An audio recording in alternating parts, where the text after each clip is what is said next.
Setiap tahun Pentagon menyiapkan laporan khusus terperinci tentang militer Cina yang berkembang pesat dan mengirimkannya ke Kongres Amerika Serikat yang kemudian memeriksanya secara menyeluruh. Pentagon terus mengawasi aktivitas militer Beijing dan melacak kemajuannya pada berbagai parameter setiap tahun. Laporan ini telah mengungkap sesuatu yang mengejutkan tentang persediaan senjata nuklir Cina. Di era ketika fokus dunia tertuju pada denuklirisasi dan pelucutan senjata, Beijing terbukti paling aktif menambah persenjataan ke dalam persediaannya. Setidaknya 100 hulu ledak nuklir telah ditambahkan ke dalam gudang persenjataannya pada tahun 2024 saja.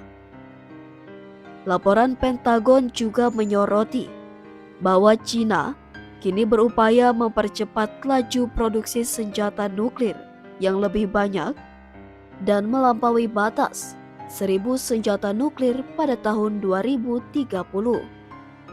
Menurut laporan tersebut, Cina saat ini memiliki sekitar 600 senjata nuklir dalam persediaannya.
Laporan tersebut juga mencatat bahwa Cina akan terus menambah persenjataan nuklirnya setidaknya hingga tahun 2035.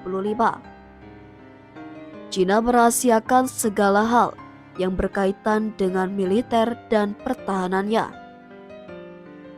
Beijing tidak pernah membocorkan informasi apapun mengenai angkatan darat, angkatan udara, atau angkatan lautnya dan persenjataan yang mereka kendalikan. Meskipun Beijing secara resmi mengumumkan anggaran pertahanan setiap tahun, Pentagon yakin bahwa itu bukanlah angka yang sebenarnya. Pada tahun 2024, Beijing mengumumkan pengeluaran pertahanan tahunan sebesar 224 miliar US dollar. Tetapi laporan Pentagon mengungkapkan bahwa China telah menghabiskan setidaknya 40% lebih banyak dari yang dinyatakan secara resmi. Ini membuat anggaran pertahanan berada di kisaran 350 miliar US dollar hingga 450 miliar US dollar, atau sekitar setengah dari anggaran pertahanan AS yang lebih dari 880 miliar US dollar. Penelitian Pentagon juga menyoroti fokus Beijing yang lebih luas untuk lebih memodernisasi militernya dengan mengembangkan berbagai rudal baru, termasuk rudal balistik antar benua atau ICBM, baik konvensional maupun nuklir. Angkatan Laut Cina sudah menjadi yang terbesar di dunia dengan ukuran armada yang dinyatakan lebih dari 370 kapal permukaan dan kapal selam.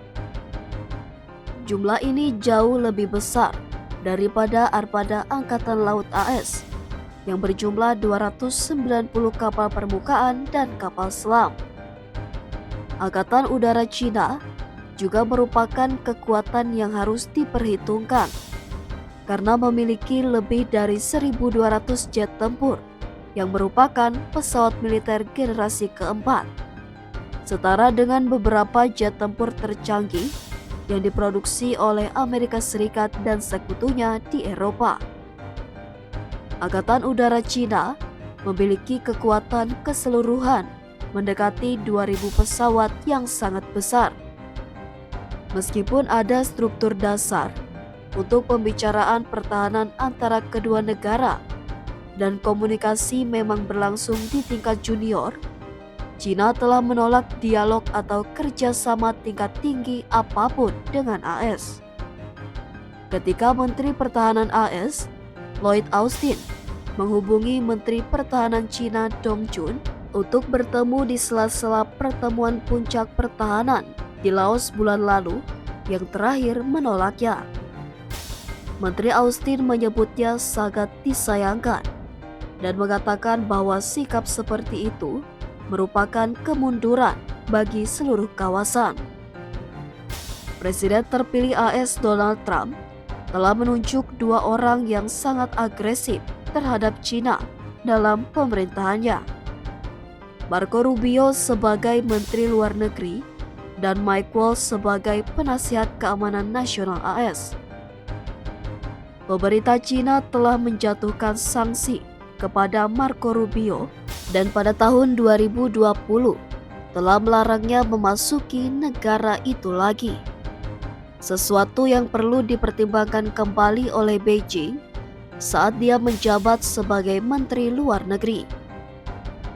Beberapa minggu sebelum pemerintahan Trump mengambil alih kekuasaan, pejabat NSA Mike Waltz telah mendesak Presiden terpilih Donald Trump untuk segera mengakhiri konflik di Ukraina dan Timur Tengah untuk melawan ancaman yang lebih besar dari Partai Komunis Cina.